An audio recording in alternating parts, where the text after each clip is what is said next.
with that, gusto nating malaman, sa case naman po doon sa Central Visayas, ano naman yung kanilang pagkaka-implement ng CMC 16 2016?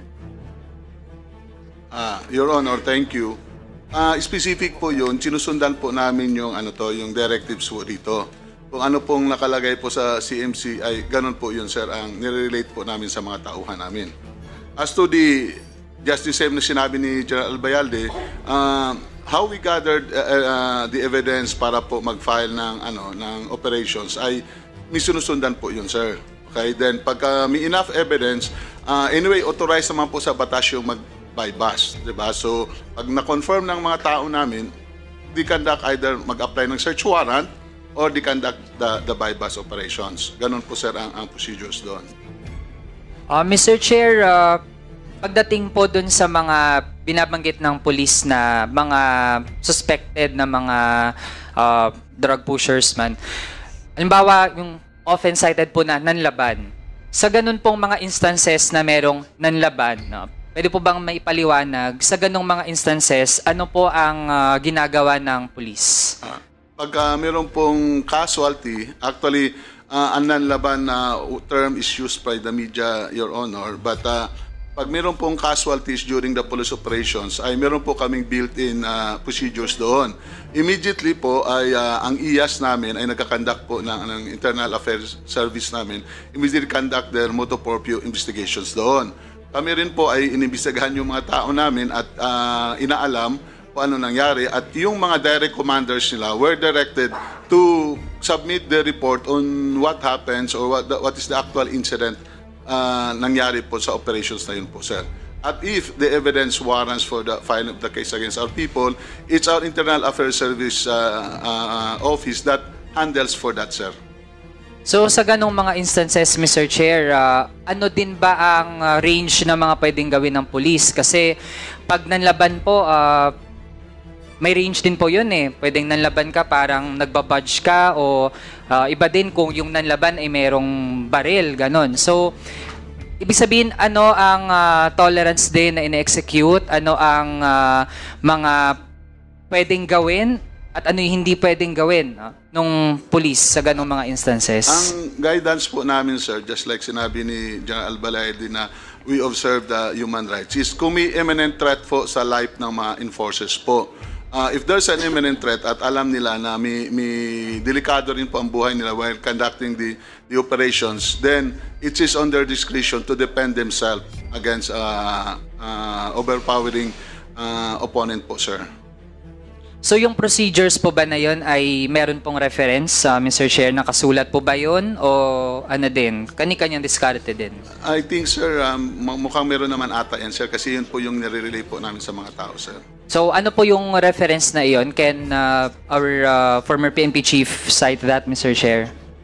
Actually, sir, maski hindi naman naka-specify yan dito sa directive, sir, we undergo series of seminars, both sa human rights, operations, and intel po, na in-emphasize po yan doon. So, hindi po talaga specific na isang directive catch-all lahat dito sa Oplan Double Barrel po lahat yan, sir. Kasi, kumbaga, sir, yung mga yon ay already supposed to be alam na po ng mga pulis namin, sir. So, so far mula dun, Mr. Chair, gusto ko lang kunin din yung pagtingin ng ating mga lawyers dahil nga mula dun sa police operation, pag-house to house, tapos yung fact na hindi nga nagfa-file ng kaso. I'd like to hear, Mr. Chair, from Attorney Conti and Attorney Jokno. Based sa kanilang knowledge, how sound is the whole process at ano po yung implications ng ganong process? Maybe Attorney Conti, then Attorney Chel. First, thank you, Mr. Chair. But first, regarding suspected or the concept of suspicion, it is not a basis to file charges. The basis is probable cause, and therefore you have to raise the quantum of evidence from mere suspicion to something that is probable cause, reasonable probability that this person committed a crime and that this person was the one who committed the crime. In the case of, the PNP has been citing the drugs law, so the Comprehensive Dangerous Drugs Act, 5, 11, 12, 13. Yan po yung mga kaso doon.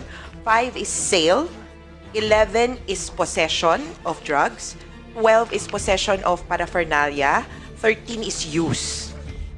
Ito po yung mga criminal cases. Unless there is probable cause to charge these people with that crimes, then hindi po sila pwedeng, sa totoo lang, hindi po sila pwedeng ipa-surrender, na sa palagay ko, in practice, hindi naman voluntary yung naging surrender. Pangalawa, dito po sa surrender, from the questioning of Congressman Manuel, it has been raised that the surrender happens, supposedly, yung tokhang is that you knock randomly on people's doors. Hindi po rin pwede ito. Kasi, again, it's just based on suspicion. And even if we say, actually, ang nangyayari po sa totoong buhay ay, kumakatok sila sa lahat ng bahay. So, sonahin po yung mga lugar, palalabasin ng mga tao, and there's two parts. They ask you to maybe provide information, and second, they ask you to do drug tests. First, as to voluntary surrender, if we were to consider this as first, an extrajudicial confession. Ang extrajudicial confession po na, opo, ako ang may sala, ako ay may ginawang krimen, ako po ay user, or ako po ay pusher, seller, etc. It is not within the legal standards. Kapag extrajudicial confession po, na para admissible sa korte, una, kailangan po ay meron kayong abogado. Ang inyo pong confession ay nakasulat, pirmado, at sa harap o sa witnessed by your counsel and also by some other person whom you trust. Stricto po ito. In fact, actually pwede po kayong mag-waive ng abogado. Kaya sabihin nyo, aamin ako, walang abogado. Pero yung pag-waive nyo ng abogado, kailangan din po ay nakapirma at nakasulat na pumapayag akong wala akong abogado at gusto kong mag-execute ng extrajudicial confession. Kaya sa totoo lang, hindi po maiiwasan ang participation ng abogado. Kasi kung ayaw mong magkaroon ng abogado pag aamin ka, bago mo gawin yon, kailangan mo ng abogado para alam mo na ano ang consequences kapag umamin ka. In the concept of voluntary surrender, ito po ang tinatawag na mitigating circumstance sa criminal law. Yung term na yon, ibig sabihin, sumusuko ka sa batas. Ang assumption nun, may kaso po kayo at sumusuko ka sa korte. Kaya yung konteksto niya dito sa tokhang ay hindi sa ganoong legal framework at mukhang pinapasuko ka at pinapaamin sa isang krimen na hindi mo alam. At punta po ako dito sa drug testing dahil magkadikit po ito eh. Sa drug testing, meron diyang una, violation of the right against self-incrimination. Kasi hindi ka naman dapat or hindi ka required na magbigay ng ebidensya laban sa sarili mo. Yun nga yung sinasabi, you have the right to remain silent. At kung maglalabas ka ng ebidensya, ihi mo, na magiging daan para magkaroon ka ng kaso, kasi ang drug testing po ngayon, na ginagawa po ng police in practice, papaihiin sa isang parang lalagyan, tapos merong stick, ito po yung parang sasawsaw, tapos pag basta may indicator, positive, negative. Medyo crude po ito, medyo lumang paraan siguro. Dahil ganun, syempre, hindi mo maiiwasan, posibleng may mix-up, posibleng may pagkakamali. Kaya hindi rin ito, hindi rin tayo sasang-ayon sa nakalagay sa Comprehensive Dangerous Drugs Law. Kasi po, ang nakalagay doon, dapat authorized ang testing. DOH certified. At kailangan po, dalawa pa nga yung phases ng testing eh. Una, yung unang test and then may confirmatory test. Hindi po pwedeng isa lang at yung sausaw sa ihi lang. Kaya po, marami pong butas talaga ang Command Memorandum Circular. Magsimula pa lang sa house-to-house, visitation, etc. Noong 2017 nga po, nagsampa po kami ng kaso para po sa mga residente ng Payatas at ng Scout Tuason sa Quezon City. Dahil ito pong Batasan Station 6 in particular, sa pamumuno po ni Colonel Lito Patay, na naging respondent po namin sa kasong yon, naging overzealous sila. Ito po ay sinabi ni Colonel Elizar. Nagpapaumanhin siya kasi parang medyo sumobra. Nag-house to house po sila ng census at ng drug test. Lumabis naman masyado kasi po meron sila pong census form. Ang itsura po ng census form sa dulo parang meron ba ditong addict? Tapos sa baba, may iba bang mga taga-barangay mo na addict din? So this actually mirrors one of the DILG's efforts before to solicit information. Kanina po nababanggit yung tungkol sa parang drug list or listahan ng mga suspected drug users, pushers. Ang naging documentation yan ay drug lists or narco lists or narco politicians list. Iba't iba pong mga ahensya ang naglabas ng ganitong klaseng listahan. Dito po sa ganitong parang community sourced information, naging problematic kasi parang kahit kapitbahay nyo, pwede nyong isumbong kahit hindi totoo. Yung drop box, parang raffle na kung kaaway niyo yung kapitbahay nyo, ihulog niyo yung pangalan at baka manalo na pagsuspetsahan siya ng pulis. Kaya kung babalik po tayo dun sa unang basis, I think one of the main arguments is that the information that has been provided to the police is simply not validated according to proper regulations. So kung ganun, Mr. Chair, parang dalawa yung nakuha ko doon. Pwede palang maging source din ng information ay Marites, kung sino yung mga magiging suspects na pupuntahan ng ating mga pulis para tukhangin. Pangalawa, Mr. Chair, kaya pala nagkakaroon ng conducive environment for extrajudicial killings kasi meron palang ganong extrajudicial confessions naman na parang pinipilit yung ating mga kababayan na magsabi ng kung ano mga bagay kasi ang at stake na ay mismong buhay nila. It's either sila ay kakampi o sila ay kalaban. Parang ganun lang yung dichotomy doon, Mr. Chair. So, for additional input, can we ask Attorney Joc, no? Mr. Chair, with the indulgence of the... I'd like to recognize Congressman Ramon Gutierrez of the One Rider Party List. Thank you. Mr. Chair, if papayag po si Honorable Manuel, just a quick interjection before we move from Attorney Conti. Yeah. Oh, Okay. Thank okay. you, Mr. Chair. Mr. Chair, I just wanted to clarify so that there is a claim that yung Operation Tokhang, it is a vast, wide net that is cast. Kumakatok po sila, lumalabas, pinapa-drug test. Lahat po ito? Iba-iba actually, sabi nga nila kanya-kanyang patakaran. Pero dun sa mga communities na nabanggit ko, sa Payatas at sa Scout Zone, ay ganoon po palisiya. Na lahat palalabasin tapos drug test.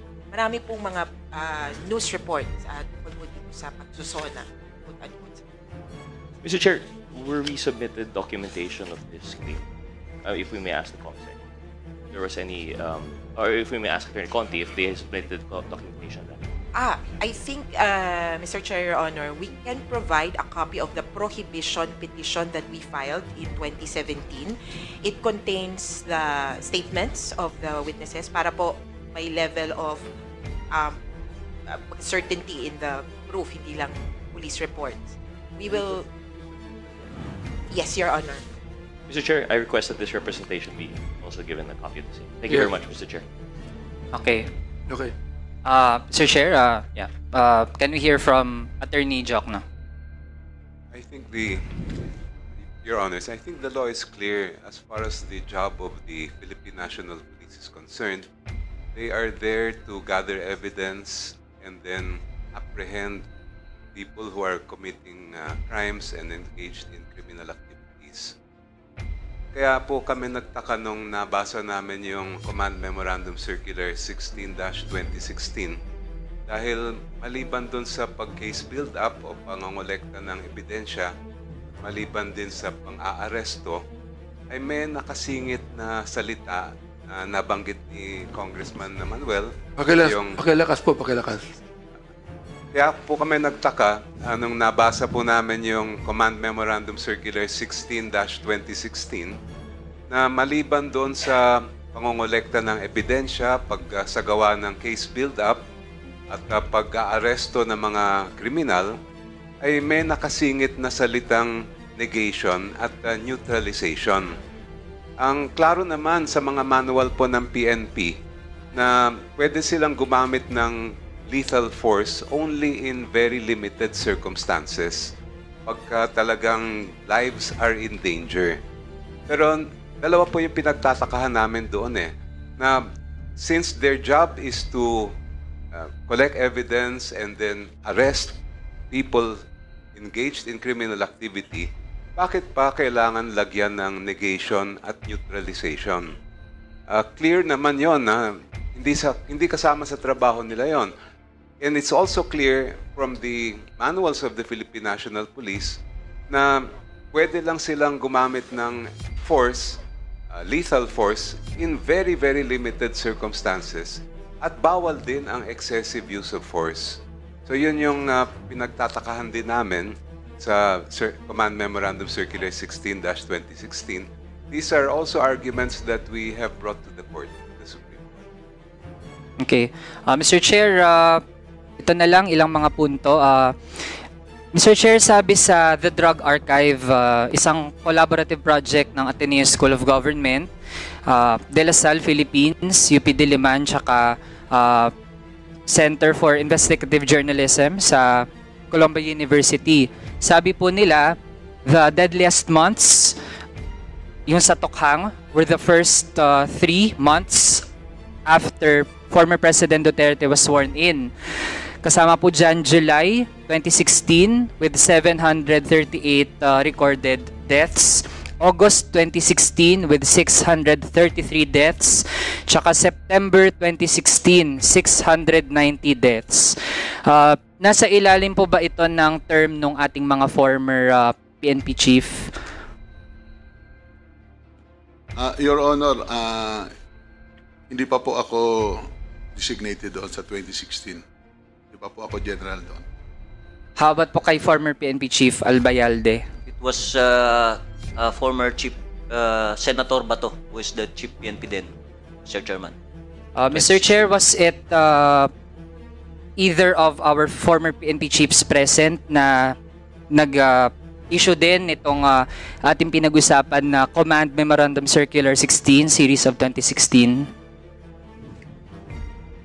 Pardon, Mr. Chairman.